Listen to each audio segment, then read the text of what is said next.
his way, get into the business.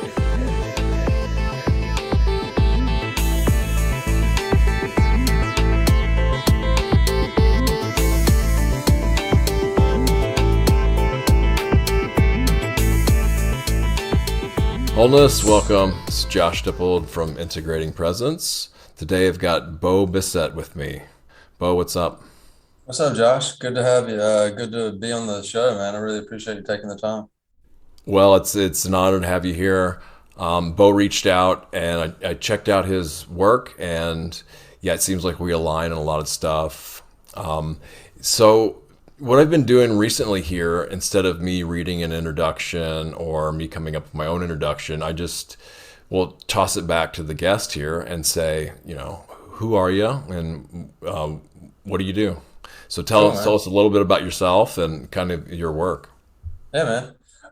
My name is Bo Bissett, like you said, and I, I I label myself as a healing guide. So I've been down the path. I've been broken, and I've healed myself from my own addictions, my own limiting beliefs, my own self-sabotage, and I'm a little bit further down the path. So I'm reaching back with my arm and open and extended to help other people go down the same road. Pretty much what I'm doing. I came up with the system that I came up with is called Amo Ni.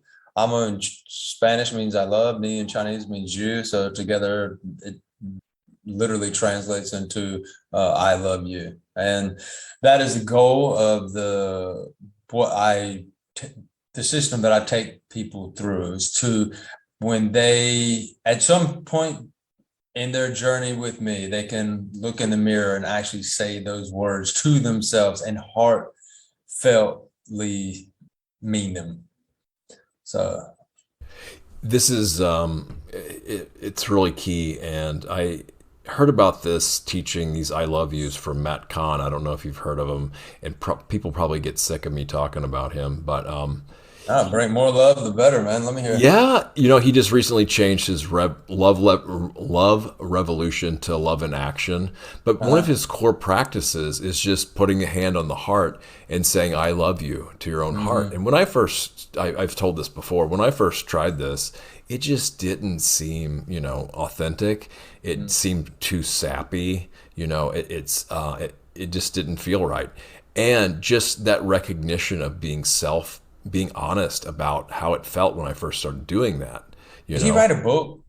Oh yeah, he's written several books. First one was oh, now I'm blanking. The second one is Everything is Here to Help You. The third one is The Universe Always Has a Plan. Hmm. Wow. I'm his core Is it teaching is the one? first book, but I'm blanking on it now. Love And yourself first. Is that it? Whatever arises, love that. So finally, Oh, okay. Okay. yes. And now So I there's think a, that the new one coming out is supposed to be All for Love.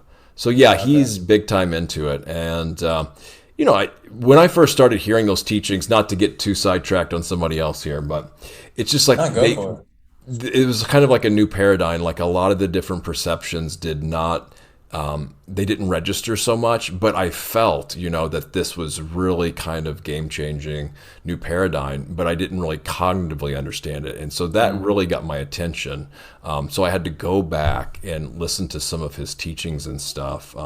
So it was a really, it helped me a lot on my healing journey. And speaking of healing journeys, I would say the majority of us here on this planet are in a healing journey.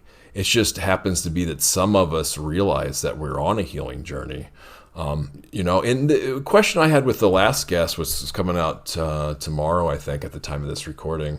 I asked her, why is it that so many people are reluctant to heal? Why aren't more people interested in healing? And I think that might be a good entry point in here. Yeah. Oh, to think that By the way, I don't really have a good answer for that question at all, I because it seems I as got clear as one. day to me now. But I I, got one. yeah, Yeah. The thing is, our subconscious is in control of pretty much everything that we do. From the not long after we're conceived, our we start embodying emotions, even in our mother's womb. Come through as energy, and then we start embodying that. And through traumatic experiences, once we're born, even in the womb, when we're born, traumatic experiences, which traumatic experience is nothing more than an emotional experience. You know, for someone, it might be a car wreck. For another person, it might be a butterfly landing on their shoulder. The person who experiences the emotional event, they are the one that registers the trauma, and they are the one who defines it as trauma. So this idea that, you know, you have to go through war to experience trauma is complete BS. Now, the thing is with the subconscious wants us sleepy. It wants us dazed. So, because the subconscious is in control of everything, all of our internal systems, the heart rate, the lungs pumping, the hormones, the cellular regeneration, everything. The subconscious handles all that. So, anything in the external environment that pops up, you know, it's like, dude, I don't want to handle that. Like, what was the first response that we did to that? Okay, cue that, and let me get back to business, right? So, you know, the subconscious does its best job of like trying to keep us a good word, almost like drugged. So we are like zombified, right? That's why so many people are like just sitting in front of TVs and eating Cheetos, or like, you know, stuck on their phone, because that's just a state of distraction to where, you know, there's nothing else going on, right? They're just stuck in that phase. So, and in that phase, they don't see what needs to be worked on, right? If there are all these other distractions, then they don't need to heal, right? Because in that moment, they're soaking up the latest Marvel movie or whatever's going on Facebook or whatever. So like, there's no need to heal. So it's only when later on in life we have like, it's either another traumatic event that should, like a big traumatic event that shakes us and makes us realize like, whoa, you come out of this dazed and confused state, or your body starts breaking down from disease, or you're not taking care of it, or, you know, a lot of the disease that we experience is from the emotional seeds that we planted earlier on, because the emotions that we experience, they resonate at different levels. Like love and happiness resonate at a much different level than anger and shame or guilt and things like that, right? And our body's like our high school hallway. So you remember, I mean, even in movies, you see like the hallway just littered with lockers, right? So our body's that same way, but instead of books, our body holds on to emotional and the responses that we had to our external environment. And those lockers are all over our body. They're in our hips, they're in our back, they're in our heart, they're in our lower intestines. They're all over. And wherever is your most common locker, your most common little cubby hole, that area just vibrates with the emotions and the energy that you put in there. And if it's bad energy, then sooner or later that energy is going to turn into disease, or, you know, or some kind of like some other problem. For me, like I used to manifest problems with like my lower body. I broke my ankles. I got in a car. I got 2 car wrecks where I almost killed myself and broke countless bones. And so, I mean, that was my space. So people don't want to heal. It's not that they don't want to. It's just they're asleep. Totally, that's a great answer, and unfortunately, in the same way for me, it pretty much took hitting rock bottom for me to realize that, oh shit, something is really wrong here, you know, or Yeah, yeah. not really wrong at all, but, you know, in the manner of speaking back then, right? Hmm. That yes, there's so much healing to be done, and mostly I had no idea of all the things I had been compartmentalizing or putting off, all the things I had forgotten and just put away on a shelf until, because it was there's too much going on at the time, or didn't even know, and then all these memories start surfacing again, we start healing, and then they come up to be seen and released. And it was actually kind of amazing and exciting when that started happening, to just realize, wow, this state of existence is so amazing that the body, it does that as for our own protection, because the level of consciousness isn't there to deal with it at the time. Unfortunately, for some people anyway, it seems like, at least for me, it did. But yeah, when that started to come up and actually started to give that attention, seeing it to be healed and released, it's quite amazing that capacity we have, or how this being is designed, and how things work like that. And this is another thing Bo and I obviously connect on really clearly, is this self-awareness. And so maybe I'll just jump in here and ask, just, preach to the choir here, at least for me anyway, but anybody that's lucky enough to hear Bo talk about the self-awareness thing, because I know he's big into this. So if you really haven't delved into studying and practicing and doing things for self-awareness, here we go. Yeah, I think self-awareness it's the key. It's the key to healing, because, like we talked about earlier, with the subconscious being in control, like, you're not aware. Most of us are in the autopilot state. We have our routines, and we get up, we make coffee, we brush our teeth, we go to work, we do our things at work, we go to lunch, we have our meetings, then we go back to work, and we come home, we do the laundry, and we're just like, we're not present, right? And most of the time, like, not only are we going through these routines, but we're at the same time, we're looking at our phone, or we're thinking about this, and we're just like, we're everywhere but nowhere, right? So we know, like, so many people they're not aware of what they're doing. And so when you're running on autopilot, that is the domain of the subconscious. And so the things that you say, the things that you do, the things that you feel, and even the energy that you give off, you're not even in control of. So, I know I've done it thousands of times, just say something, you're like, dude, why the hell did I just say that, right? Or you do something, and you're like, you'll have a conversation with your significant other, and the next thing you know, it just turns the wrong way, and you're like, dude, why did that just go that way, right? And it's just, we subconsciously, we don't even have to say anything. It be something like an energy that we're putting out, and the other person picks up on it, boom, off to the races, right? So self-awareness is peeling away the emotions that the subconscious uses for the programs. And once you peel away those emotions, then it's kind of like little bubbles. You have your kids, you stick the little, plastic thing in the bubble bottle, and you pull it out, and you blow it out in the air, and the bubble just spread.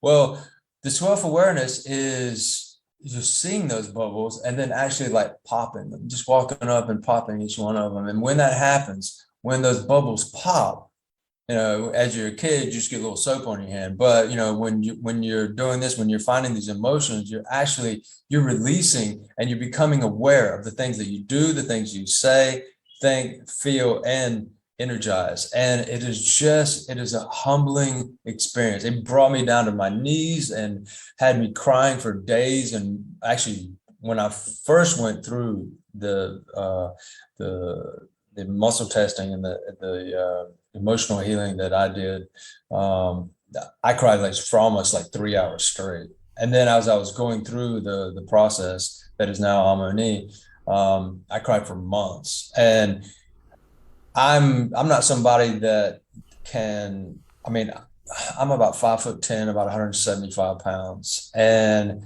I went down after I cleared all this stuff, I went down to about 155. And I'm at 175, I'm trim, I'm fit. I'm not somebody that can lose 20 pounds, but I did.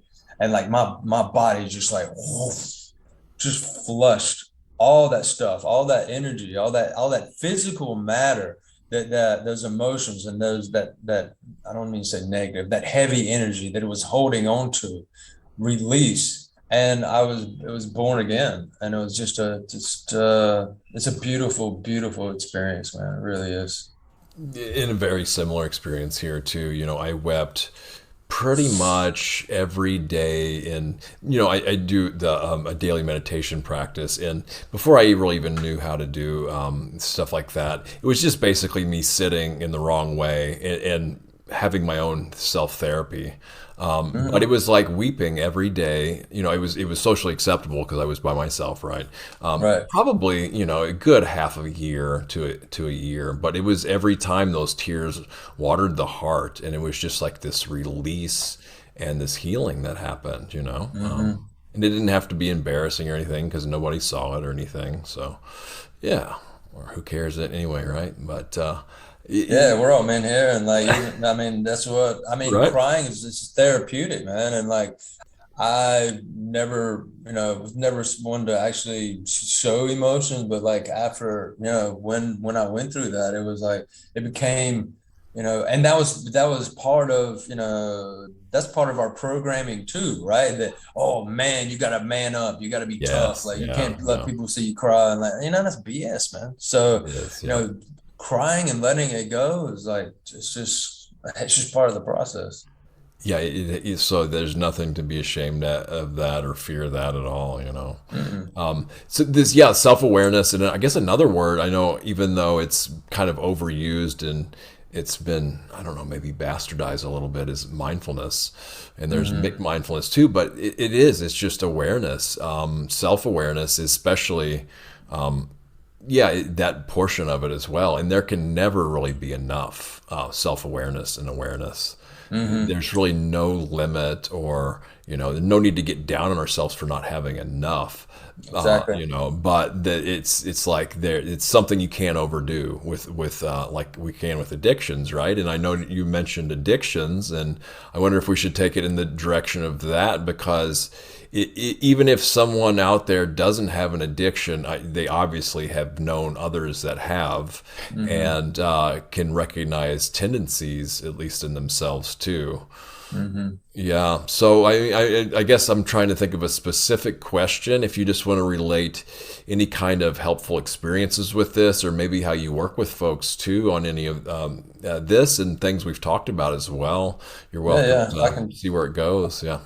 yeah, I can tell you my path for like my own path with addiction, which is yeah, pretty brutal. But yeah, so I started drinking in my early teens, and let's see. My first accident, I when I was 15, I blew out my knee playing soccer, and like completely ACL, MCL, cartilage, everything. And then after that, like I kind of lost my identity, and so I started drinking and doing drugs, and I just punished myself. And then when I was 19, I got in a car accident, a single person car accident. I was drunk driving. I ran off the road late at night, ran through a telephone pole, and yeah, the first cop on the scene called the hospital or the emergency services and was like, "Take your time. This guy's not he didn't make it." Well, they showed up and I did make it, and they airlifted me out. And on my way, somewhere during that time, my dead grandfather showed up and told me like to go back. That it was not my time. I woke up the next day in the hospital. I broke both my femurs, let's see, ankles, elbows, ribs, cracked the back of my head open. I had tubes coming in and out of me from every direction. And then 2 years later, after I healed, I got drunk one night and then skateboarded down a hill through an intersection and ran into a car. And pretty much went through the same thing again. This time I got a staph infection. I almost lost my right leg. And then in my 20s, after graduating from university, I got a good job. I was making good money. I started doing cocaine mega heavy. And I could not go to my parents after both of those accidents and then knowing like what they had been through with the alcohol to tell them that I was now a cocaine junkie. So I packed up, no, I gave away all my stuff, left the country, and yeah, That was it. So, and I started moving from one country to the next, running away from my problems. And it wasn't until my late 30s that I called my brother. I was in Vietnam at the time. I called my brother and I was like, dude, I don't know what's going on. I need help. Like I'd lost my job. I'd lost a girlfriend. It was amazing. Um, I had a business that had failed, like just completely bottom of the barrel of failure. I was waking up in the middle of this, like in the gutters in Vietnam, completely drunk. And so anyway, he's like, all right, get home. We'll get you sorted out. And I ended up with my aunt and uncle, and my aunt got breast cancer, and my body was starting to break down. And I was like, dude, come on, man. Like, this is it. Like, where are you? What are you doing? And so that was my body breaking down and then my aunt get cancer. That was the two things that really like, we talked about earlier, like another trauma to really like shake you. And that was the trauma that I needed to, because apparently like all the car wrecks and everything else wasn't enough. But that shook me and that set me on my path. And yeah, my first self-help book was, I think, Love Yourself First. I'm not sure who wrote it, but it was like some Silicon Valley guy that was going through some depression and he was looking in the mirror. And now I, like you, was looking in the mirror saying, I love you. And I actually had a sticky note. I remember it on the mirror clear as day that said, I love you. And I would just read those words, right? And I remember looking at myself and just like, dude, you're such a loser, man. I don't love you. Like you're a piece of, you're a piece of junk. It felt so like, it felt just, it did not feel right coming out of my own mouth. And so that's my addiction, the addictive story, right? And then it wasn't until years later, took me about, I don't know, 6 years later, 7 years later, that I found the work that I'm doing now. And I started peeling back the emotions, and I realized that the reason that I had been drawn to that addictive and destructive behavior was because I didn't feel like I was worthy. Like I didn't feel like I was a good person. And by my addiction was me, in a way, like me destroying myself and me punishing myself for how I felt I I was to the rest of the world. And once, yeah, I started going through this journey, and about halfway through, I was like, man, I think I could drink again. Like one day I might be able to, like, because if I've theoretically, like if I've gotten in touch with these emotions and I've gotten rid of these emotions, then, and it's been long enough. So like the physical side of the addiction is, long past. So I should be able to. And so I went a few months and, I was like, I was comfortable being sober. I went a few months and I was like, you know what? I, you know, based on my past, I've kind of always pushed the envelope a little bit. So I was like, you know what, I'm gonna try it.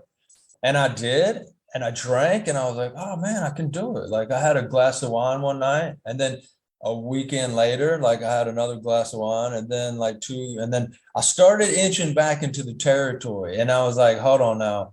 So I know that I did some work, but I know I need to do a lot more. And so I did, and I cleared for months and months and months. And I finally got to the place like where I can, yeah, if I want it. I'm in a state now where I'm so healthy and I'm so focused on, living a good life that, I mean, alcohol technically is poison, right? So, I mean, why would I want to put that in my body? But at the same point, every once in a while, I think it's good to throw a little dirt in the tank. So, but I'm finally at the point now where I have that choice. And sometimes if I've been working in the yard or something like that after a long day, I want a beer, and I'll go run down the store and get one beer, like a 22-ounce beer, like a tiger beer. I'm in Taiwan, so we get like a tiger beer, and I come back and sit on the porch and just enjoy the surroundings. Or I'll have that thought and be like, you know what? I don't want it. And that is the beautiful part of when you find these emotions, you find the programs that were running your life. And once you remove them, you finally have choice. And that choice is such a beautiful thing, because you're no longer driven. You're no longer forced to do something just because you think it. right? You can think it, but then you can say, this or that. And that is a beautiful thing. Out of all the things that I've done, I've accomplished, I think that beating that addiction is pretty high on the list. Yeah, that choice is a beautiful thing, and that's what self awareness can do. It opens up that space so where we can see other options. Mm-hmm. And wow, what a story! I mean, what an undertaking. I mean, geez, right? Talk about wake up calls. Wow, Mm-hmm. serious. Yeah, and I got like numerous ones, right? And I missed like I skipped a lot of stuff, right? I skipped, accidents and overseas. Yeah, that there's stuff that even like I don't want my mom hearing. So But that's the thing. 'Cause so when we go through something and when we come out the other side and heal from it, then we're this, for lack of a better word, we're a hero for those still going through it. In the Mhm. best sense of the word, not the kind of cliche, caricature version of that word, but it is. And then what Bo said about uh, the worthiness thing, and especially with the feminine too, not feeling worthy as well. But that is really core, and it's just I was really surprised when I started doing this type of journey too, and self-healing work, is how much I just loathed myself, just hated myself, and really didn't even realize it until those layers start getting peeled back, right? And this is, Yeah. we're not talking about the kind of egocentric, and that's another thing I had, was I was confusing self-confidence for people who were egotistical, because like the only examples I had really for people that had a lot of self-confidence, they were also a-holes, and they were totally self-centered, didn't care about anything, would go walk over everybody just to get Mm. what they want, and then try to pretend like they didn't. So obviously two totally different things, and I was Hmm. mistaking the two for the same thing, obviously not the same thing. So why don't we talk a little bit about your healing modality and how you help people with it, and then also how you came up with it as well? Yeah, definitely. I want to touch on one point that you just brought Sure. up real quick though, about people with confidence being a-holes. This so it's and we all do it. Like this one thing to be careful of. Because you know a lot of people do it with. I mean, one of the biggest examples is like someone you see somebody rich, right, and you're like. See somebody in like a BMW or Mercedes cut somebody off in traffic or do something weird, and you're like, oh, that rich, whatever. Be careful how you do that, because once you attach that negative behavior to being rich, then you're actually penalizing yourself. So, and same thing with self-confidence and any other way that, any other thing. So be careful, like be really careful with labels. Our Totally labels. self-sabotaging. Yes. I mean, that's what I Yeah, was doing to myself with that and making those exactly. associations. I'm glad you pointed that out. Yes. Yeah, yeah. And the labels too, we can maybe even talk more about that. But yeah, what I usually tell people is, some labels can be helpful to pick up, but then you have to put down, right? If you start taking Mm-hmm. on labels as an identity, you're totally limiting yourself big time, Mm-hmm. you know? And I just, totally agree, man. I really mhm. like labels are so dangerous. Like at first, like I think when you start undertaking this journey, like it's just best not to take on any labels at all. Just and the ones that you do eventually take on, be careful. You are you are not you're not this or that. We are constantly changing. There's no static state of I am this, because I am I'm different than I was 30 seconds ago, like physically different than I was 30 seconds ago. So my body's, and we all are. So just be really careful with Yes, and labels. because, well, I mean, sometimes they're necessary to pick up for some stability, because some people are just Mm, so in a chaotic state that they have to have some kind of reference point temporarily. But mm. yes, be very, very careful about, grabbing onto a label and then start taking that as that's who I am as a permanent self. It doesn't Yeah, work like exactly. that, right? It's a setup for Exactly. disaster. It can be, especially long term. Hmm.